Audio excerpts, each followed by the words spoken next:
Charles Green said, the world is poised to reject leaders who rely upon the power, to reject leaders who trust in power, and to embrace leaders who rely upon the power of trust. So the world is poised to reject leaders who trust in power and embrace leaders who rely upon the power of trust. And that is my why, because I believe that is true. That is my passion. I'd like to attract other people who believe that to be true. Not everybody does believe that is true. Maybe you do, maybe you don't. But that's certainly my sort of passion and my why in terms of why I'm stood here sort of talking about this subject today. The default now with most of the people that you are leading, if you're in a position of authority, their default starting position is, I don't trust you. And you go, well, why don't you trust me? Because you're in authority. Yeah?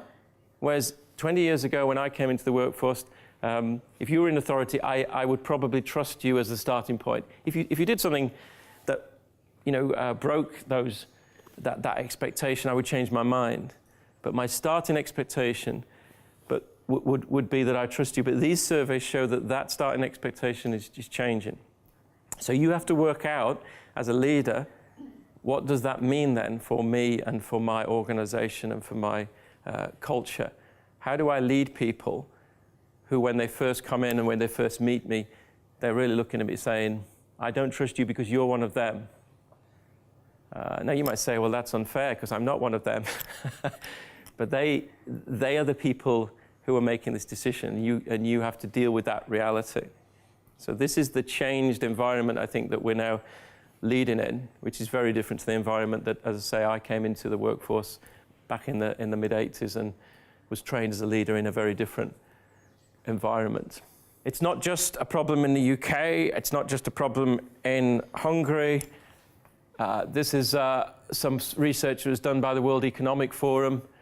It shows trust in global companies between 2004 and now, and the net change in different countries in terms of people's perception of the trustworthiness of global companies. And you can see that in every country there, apart from Argentina, the net change in trust has been sort of negative over this sort of 10-year period. The problem with the trust crisis compared to, say, let's say we've got a problem with, in some parts of the world we've got a problem with terrorism. And we can sort of see terrorism, can't we? We can see people with guns, we can see the impact of that. It's sort of tangible. The problem with the trust crisis is it's very devious, it's very intangible.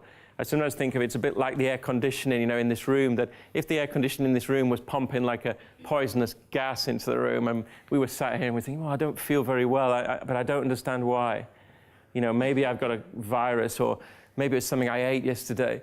The trust crisis to me is like that. It's like a very subtle thing that's in the air, but gradually over time, it's starting to make us feel bad. They wanted my brain. I had a degree in chemistry.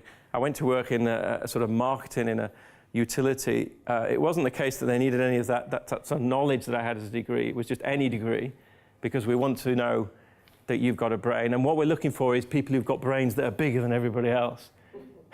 So that if you've got a bigger brain than everybody else, you will rise up this sort of hierarchy. And by the way, as you rise up the hierarchy, we'll give you authority. So you've got this big brain, we'll give you authority, you can tell people what to do, and we'll make lots of money. And I'm being very simplistic about it, but it's a little bit how it felt when I look back. I didn't really work it out at the time, but when I look back, I sort of think, yeah, that's pretty much how it was. And even as recently as sort of 1970, you had sort of economists like Milton Friedman were talking about the purpose of business and saying, the only social responsibility of business is to make profit, as long as business stays within the rules of the game. Well, maybe that's what Volkswagen thought they were doing. They were sort of just gaming the system to maximize financial return. And as long as they didn't get caught out, then it's fine. So that's the sort of world that the 19th century economists built. Because the 19th century economists like Adam Smith, Milton Friedman, and that line of thinking was very much about, we as human beings are rational, self-serving people. that we really turn up to maximize our own gains. So therefore, we clearly can't be trusted because we're all just trying to, survival of the fittest. We're all just trying to get as much of it as we can. And therefore, we need to be controlled. We need to be monitored. We need to have these frameworks put around us to protect us from our own our own sort of self-interest. So this was the model of man that really the 20th century corporation was built upon. It was a model of man as a rational, self-serving individual who couldn't be trusted. So that's the whole infrastructure was really built around that thinking. So this is a 19th century economic model. It's very deeply wired into our thinking in business, particularly in the corporate sort of world. Now, I'm not necessarily saying this is evil or anything. I'm just saying this is what it is.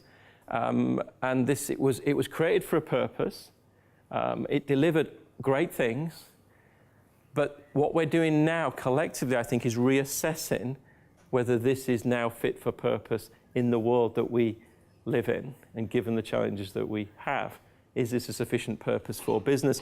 Are these sufficient pillars for leaders in business, or are we looking at something different? Now, clearly, I think we're looking at something different, and I'll go on to talk about that later, but I just want to really show you this is the model that I believe is breaking down. Now, it's breaking down because of what the lady said earlier, this word, transparency. So whether it's globalization or diversity or technology or social media or Generation Y, all of those trends converge on this word, transparency. So with technology, we get greater access to information. With diversity, we get greater access to information. With globalization, we get greater access to information. So we're gradually getting more and more data to sort of reveal exactly how it really is. And then this transparency is like a bolt of lightning, because what we suddenly see is that, unfortunately, not everybody in authority, but some people in authority have not been sharing that full picture or not even aware of that full picture, and have been therefore caught up in what to now looks to us like a trust issue, whether it be Bob Diamond, Tony Hayward, Sam Allardyce, people in authority. This pillar that supports that sort of model of business is getting hit. And the more it gets hit, the weaker it gets. And eventually it falls over. Now, it falls over at different times in different places. So I don't know where your organization is culturally. Each organization will have a sort of timescale around this. Each country will have a timescale around this. You have to judge where you think you and your organization, your leadership is in terms of this model. But my premise, my hunch is that over the next 10 years, that lightning bolt is going to strike more and more. And as a leader, your job is to anticipate that. So one of the phrases I use in the book often is managers manage, leaders anticipate. If you want to be a manager, wait for it to fall over and then react. If you want to be a leader, your job is to anticipate and get ahead of this so that you can be proactive with your leadership and be part of the solution rather than be reacting to the problem. So this is that transparency imperative. So, we're basically saying, are the people in your workforce willing to worship this in the way they used to? Or are they actually saying, no, it doesn't fit with my values, it doesn't fit with my purpose, therefore I am disengaging from that contract. They might disengage psychologically, they might disengage physically, but that's the question that, according to Bob Moritz, there are more and more people asking themselves that question. Your job would be to look at your organization and say, so are we still worshipping this? Do we still rely on this and this? And what is going to be the impact of that in terms of our trust and our competitiveness in this sort of new environment that we're describing? We've talked about an old model, a broken model. We've talked about transparency. We've talked about taking the red pill. If we take the red pill, what are we going to create? What is our leadership vision?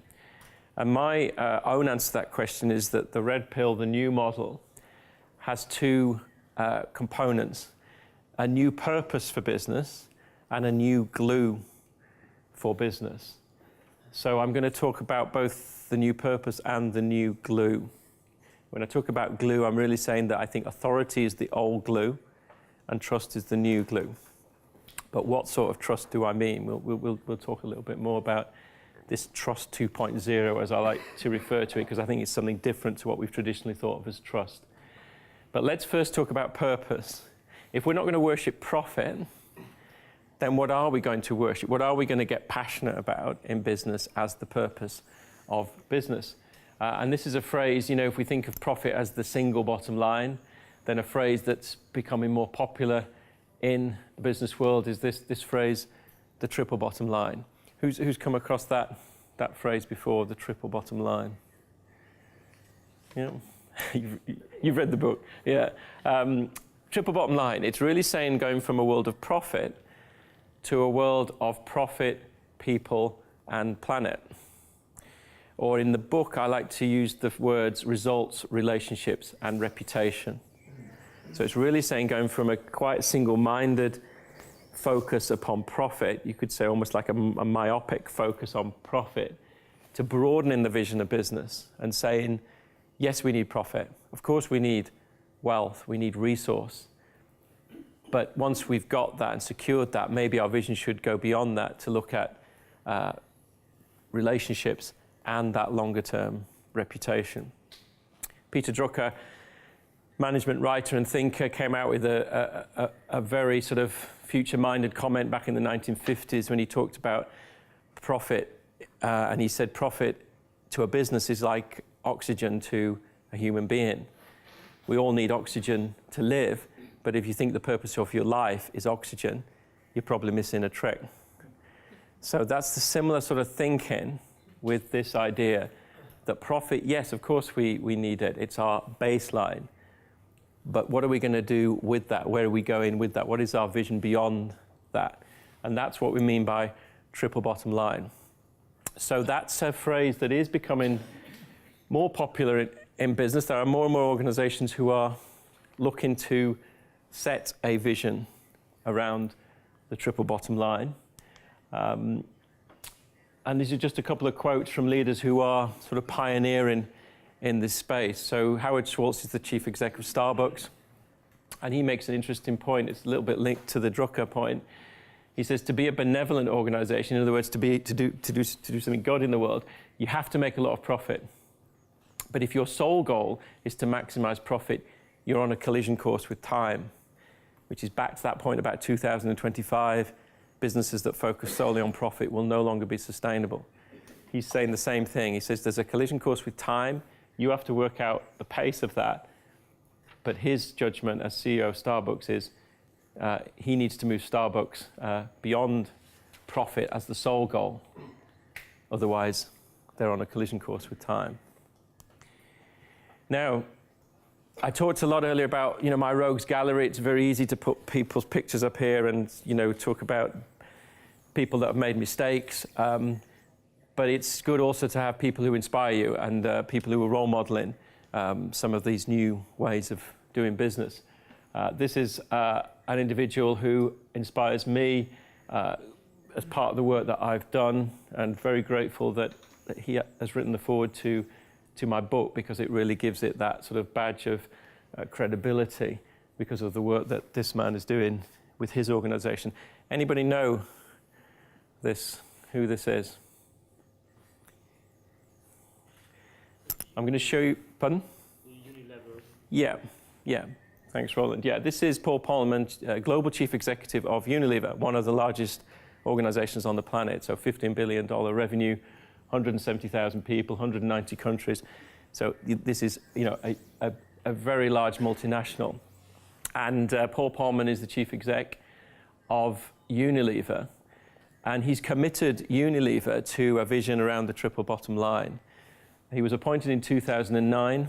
One of the first acts he did on his first day in business was he told the city shareholders that he was no longer going to issue, that Unilever were no longer going to issue quarterly forecasts of earnings, which was a very brave thing to do. He said he did it on day one rather than day 100, because he said if he'd done it on day 100, he would have been sacked. So the first thing he did in the first day in his office, he took the red pill, he did something brave. He said, actually, we're not playing this game anymore of short-term, financially driven thinking. We're going to play a different game. So that's a little bit about the new purpose. So a new model with a new purpose for business, moving from the single bottom line to the triple bottom line. But as well as a new sort of purpose, we need something to hold our organizations together. So in the past, we say authority did that. Authority was the glue. But if more and more people are not believing in that authority, then we're going to need a new glue. And my sort of work is to suggest that that new glue is trust, that it's a level of trust the likes of which we haven't yet really contemplated in business. We've used that word many years, we use it every day, but I don't think we've really got to the bottom of what it means and how you really deliver trust as a leader working without authority. For me, authority is being a surrogate for trust. If you take authority away, you need to build trust at a completely different level. So one of the researchers in this area, Maya, said, you know, the next time someone asks you, do you trust this person, you might be best answering, trust them to do what, when, where, and in what context. Because you might trust me to deliver a workshop, but if you've got a heart condition and you want open heart surgery, you probably don't want to trust me for that. So trust is partly about, the task, the context, partly about your willingness to trust me, and partly about my trustworthiness. So when things get this complicated, you can again start to get to the point where you feel a little bit sort of lost in this maze of trust. But the way to sort of help sort of pin that down is to focus on the bit that you can control, that is your part of the dance, and then let everybody else worry about their bit in the picture. Your part of the dance is your trustworthiness. So in the ideal case, one trusts someone because he or she is trustworthy, and one's trustworthiness inspires trust. So you might think I'm being very pedantic about these words, but trust is a big thing, it's a complicated thing, it's a change the world thing, and a lot of the time we might look at that and say, it's just too much, it's too big, what can I do? But our starfish, that sort of throwing the starfish back in the sea, the one starfish that we can throw back in the sea is our trustworthiness. So as a leader, I'm encouraging you to don't worry about trust, but worry a lot about your trustworthiness, because that's the bit that you can control and influence. And I think that just makes it a more manageable challenge. It allows you to get your arms around it and really make it something that is a personal goal and vision to build your trustworthiness. So you'll notice that I do use these words very carefully. There is a difference between trust and trustworthiness, and I think trustworthiness is what I'd like us to focus on for the rest of the day. We've looked at that big picture of trust, but your piece of it is your trustworthiness, and that's the bit that we're really going to focus in on for the rest of the day. But trustworthiness, again, if I ask you the question, what's the one most important characteristic of trustworthiness when you meet someone? This is a question I asked in a conference recently in London. We had some software that allowed us to sort of put the words onto the word map, and these are the words that came out. And you can see there were many different words. The most popular words were reliability. We had honesty, integrity, strength, truthfulness, communication. So if I asked that question again today and we did a survey on this, you would come up with slightly different words. Some will be the same, some will be different. So again, we need some help. We need some help to pin this word down. And thankfully, as I say, our academic colleagues can help us because they have been debating this and researching this for years. And a lady called Professor Sean Burke, University of Florida, summed up that research recently in a research paper, and she concluded, and her team concluded, that there are 3 pillars of trustworthiness. That every research that's been done, every survey that's been done has always pointed to these 3 pillars. And the pillars that she talks about is firstly a pillar of ability. So when we talked about the open heart surgery, if I'm going to hospital for surgery and you want me to assess the trustworthiness of the surgeon, I'm going to be pretty preoccupied with his or her ability. I want to know that they're qualified, that they're competent to do the job. That's going to be my major concern. Having said that, after the operation, when it comes to billing me or having the aftercare for whatever has happened, I'm going to get more concerned about this pillar, which is integrity. You know, am I dealing with someone who is working by ethical standards, who is honest, who is open, and who has that ability to walk the talk? And maybe the conversation about values would crop up, you know, around integrity. Last but not least, and I think most intriguing, particularly in the world of business, is this pillar of benevolence.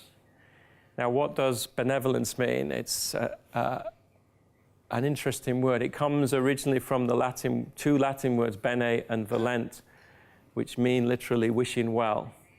So benevolence means wishing well for others. It's really about you going back to this humanity, this human-to-human sort of idea that part of my assessment of your trustworthiness will be whether I believe that you have my best interests at heart and whether you are showing me kindness, compassion, and basic human care and civility. So benevolence, I think, is a very intriguing component of the trust formula, because what it says basically is that as a chief executive, you could be very competent at your job. You'd be delivering fantastic results. You could be as honest as the day is long. You could tick all the boxes in terms of integrity. But if you're cruel to me in the middle of a boardroom meeting, or negligent, or abusive, then it's this pillar that is going to suffer. And the interesting piece of the formula of trust is that it's not an additive formula. It's not trustworthiness is ability, add integrity, add benevolence. It's a multiplication. Trustworthiness is ability times integrity times benevolence. The mathematical implications of that is if you get 0 on any one of those, anything times 0 is 0. Yeah? So that's the trap. That's the trustworthiness trap. You can be great at this, great at that, 0 here, we're not going to trust you. Yeah, I'm going to show you another short video clip. We mentioned earlier on Stephen Covey. Stephen Covey's son, Stephen M. Covey, wrote a book called The Speed of Trust. And so Stephen M. Covey, this is the guy here, he's done a lot of work around this whole idea of trust and trustworthiness and how it works. The Speed of Trust is his book.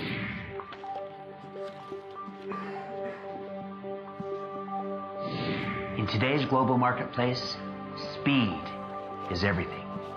And in my experience, one thing creates speed more effectively than anything else.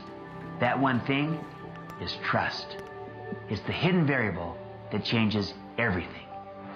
The speed of trust affects every organization, every relationship, every interaction, 24/7, 365 days a year. And when trust isn't there, speed goes down and cost goes up. As noted author Francis Fukuyama has said, widespread distrust in a society imposes a kind of tax on all forms of economic activity, a tax that high-trust societies do not have to pay.